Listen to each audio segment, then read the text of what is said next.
Hi Cancer, this is Jav. Welcome pa sa ating channel. At ito ay inyong daily gabay tarot reading for May 7, 2025. Kung naka-resonate kayo, comment down. Kung hindi kayo naka-resonate, ibigay niyo po sa iba kasi general reading po ito. This is for you, Cancer.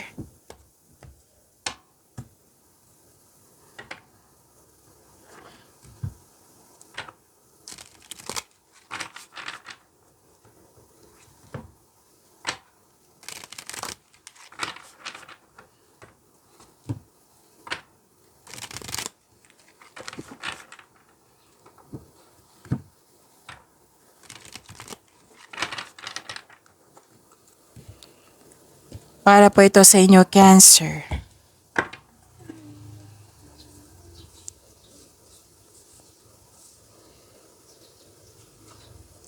Maraming salamat po sa inyong patuloy na suporta at maraming salamat din po sa mga hindi nag-skip ng ads. Gamitin ang reading na ito bilang gabay lamang. Sa mga hindi pa nag-subscribe, subscribe na po kayo at click bell notification para malaman nyo na may bago tayong video. Para sa mga gustong magpa-reading, comment po kayo ng personal reading. Again, comment kayo ng personal reading and check my reply sa comment section.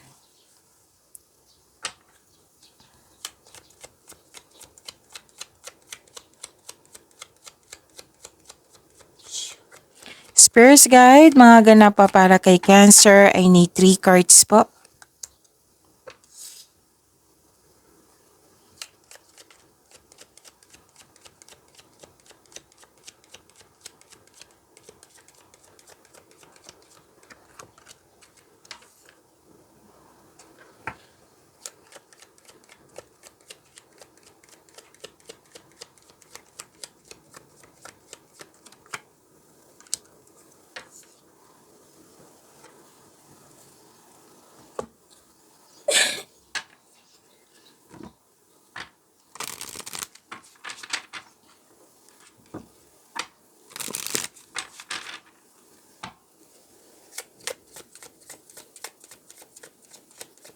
Spirits Guide, message pa para kay Cancer, I need 2 cards po.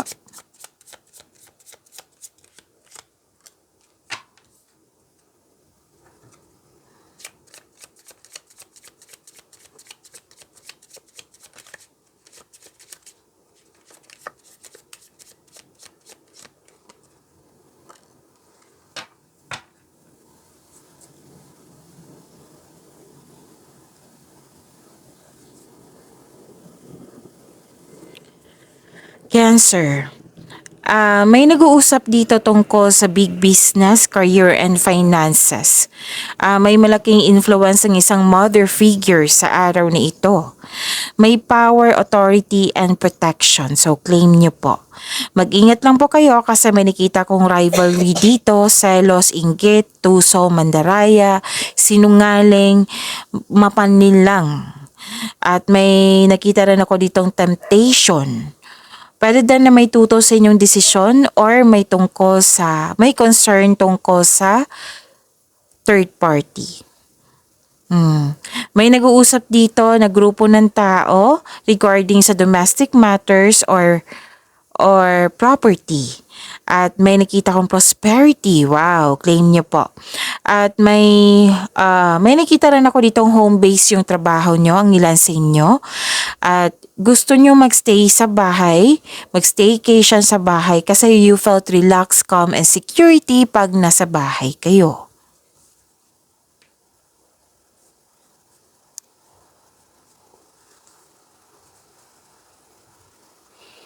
Okay, so may dumating na opportunity na makatulong sa inyo to overcome obstacles.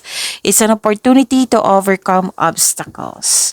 And there's a better outcome waiting for you in the future. Ang ganda. There is a better outcome waiting for you in the future. Ang ganda. Claim niyo po.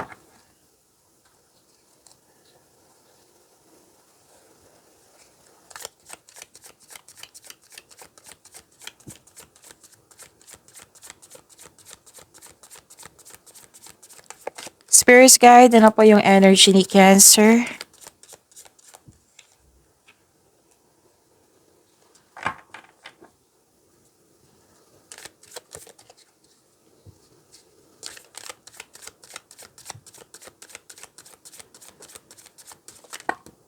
Okay. So, kunin natin yung nauna. Mhm.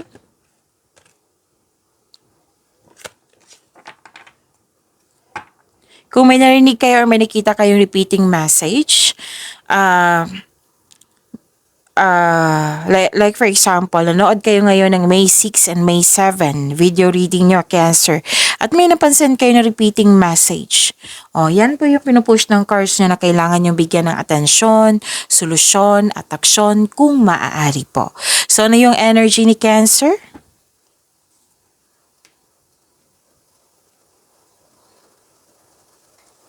Okay. May self-doubt ako nakikita dito and hesitation. Actually, mainit ang ulo mo dito. Maari. Kasi may delay sa travel or delay sa hinihintay nyo. Or may misunderstanding kayo sa isang tao. So, hindi ito ang sign na mag-give up ka. Tapos mag-ingat kayo ha kasi lumabas dito sa oracle cards nyo at dito rin sa tarot card nyo na may manloloko or isang tao na may masamang intention. So, may nakita nga ako dito, hindi to siya kumbaga hindi to para sa lahat. Some of you lang. Mag-ingat kayo sa taong may intention sa iyo na masama.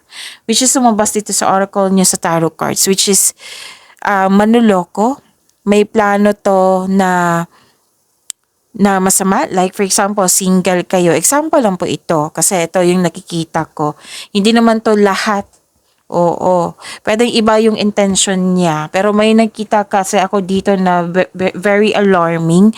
Kasi this is a playboy or a playgirl. Or may balak itong ONS, one night stand. Kaya doblang ingat. Pero hindi ko sinabi na para sa lahat yan. So, some of you, pwede din may manloloko dyan regarding sa career and money. Pwede manloloko dyan na hindi nagsasabi ng totoo kasi may sinungaling din ako nakikita dito. Okay? So, yon. In-explain ko lang na mabuti kasi baka may mag-react dyan sa comment section. Remember, this is general reading. Baka iba yung way ng isang tao na manloloko. It might be nakipag-compete siya sa iyo na hindi talaga siya totoo sa iyo, na akala mo totoo siya sa iyo pero hindi pala. So, huwag kayong mag-focus sa ganyan. Mag-focus kayo sa positivity. Kung pwede. Pero pag-iingat lang po. Sabi kasi ng card dito, pag-iingat. Whether may makilala kayong manloloko or yung misunderstanding na naganap or yung delay na hinihintay nyo.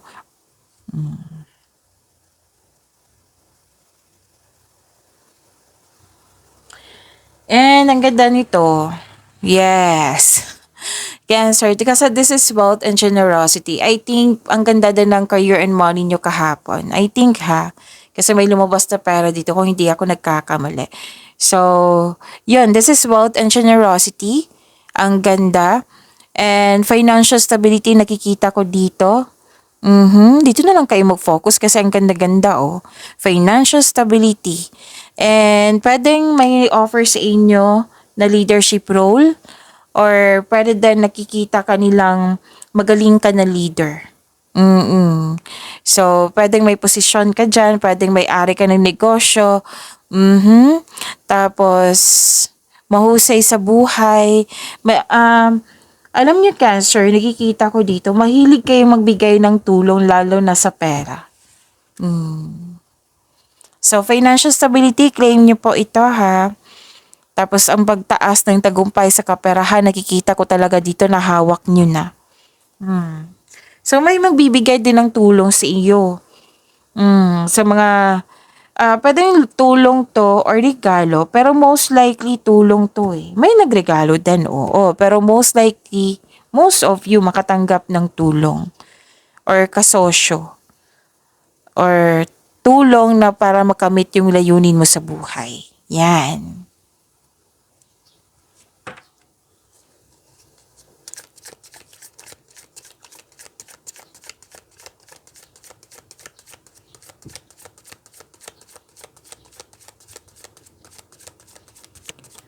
Spirits guide. Career and money po ni Cancer.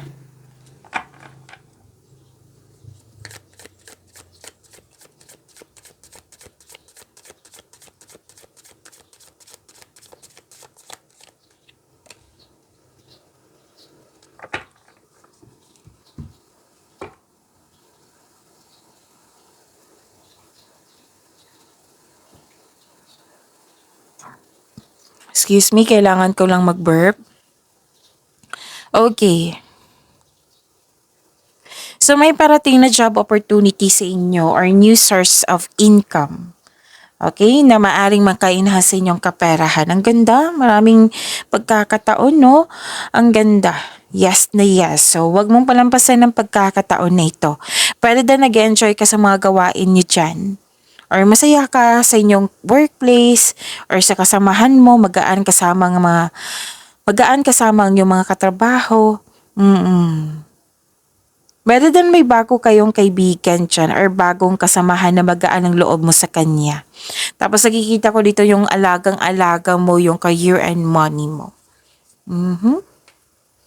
So, may personal development akong nakikita dito. So, claim nyo ha, this is, maganda, magaan ang loob mo. Oo. Actually, umaapaw to na blessings eh. Lalo na this is opportunity, job opportunity or new sources of income na maka-enhance sa inyong kaperahan. So, wag niyong palampasin. Okay? Wag niyong palampasin itong pagkakataon na ito.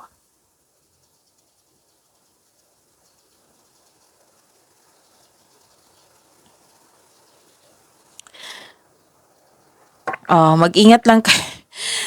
Dito pa rin siya. Dito po siya sa career and money nyo, Cancer. Yung mahilig magmanipula, mapanlilang na tao, may selos, inggit, hindi siya nagsasabi ng totoo, hindi siya totoo sa iyo. Mahilig magmanipula. Mag-ingat na lang kayo sa kanya, tapos kung pwede po, wag na lang kayo magpa-apekto sa kanya kasi ang ganda-ganda ng blessings yun dito, oh. Oo. Hayaan mo siya sa kanyang ugali. Instead, the most powerful way to do is to pray. Isuko mo na lang siya kay God kung concerned ka sa kanya. Si God na bahala sa kanya. Tapos kayo, tutok kayo dito. Focus kayo sa inyong blessings. Kasi ang ganda-ganda ng blessings nyo. It might be nagsiselos to kasi nga maraming dumating sa inyo. Makinig din po kayo sa inyong intuition. Sabi po ng card. So redirect your energies, huwag kayong magpa-apekto sa kanya, huwag kayong magpa-apekto sa mga nangyari na hindi niyo nagustuhan. So, yun.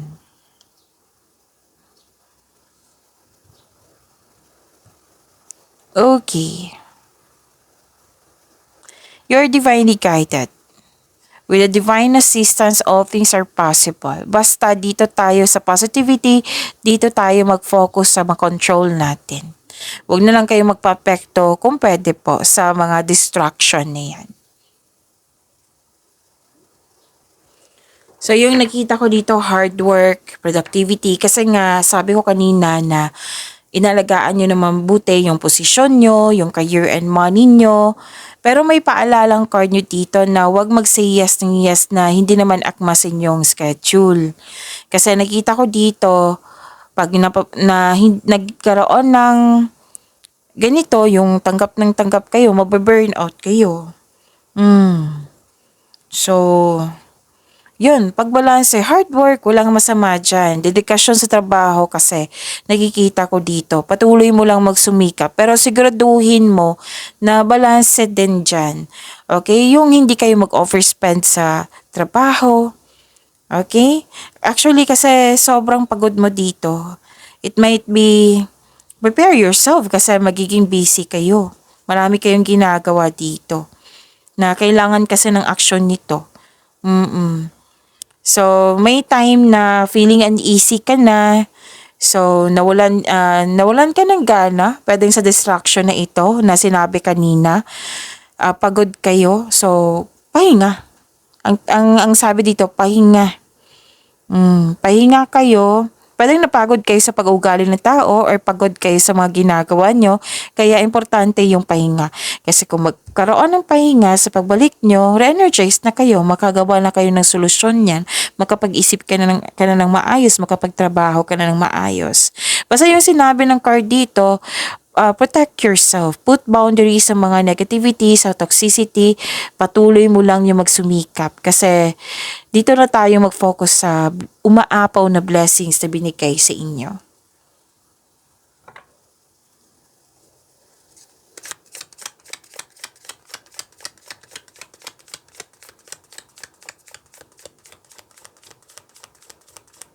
Spirits guide, love life, self-love, partnership, and romance ni Cancer.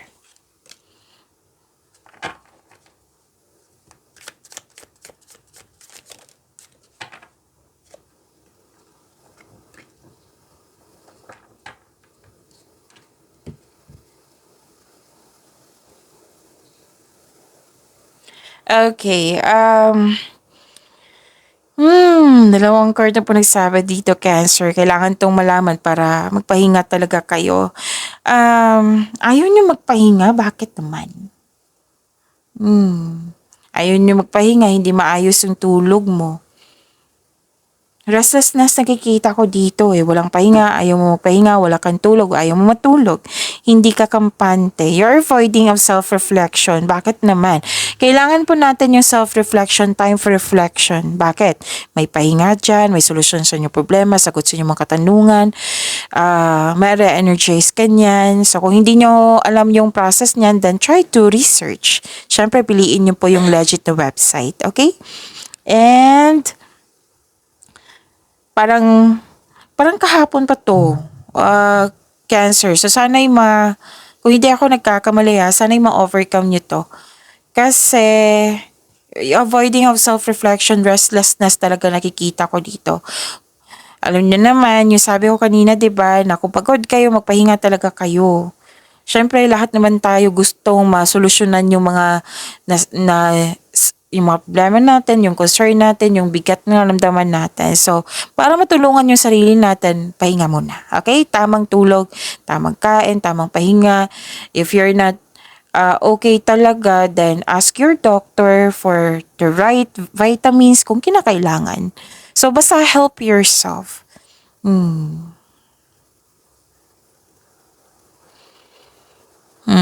Andito naman yung dala-dala mo.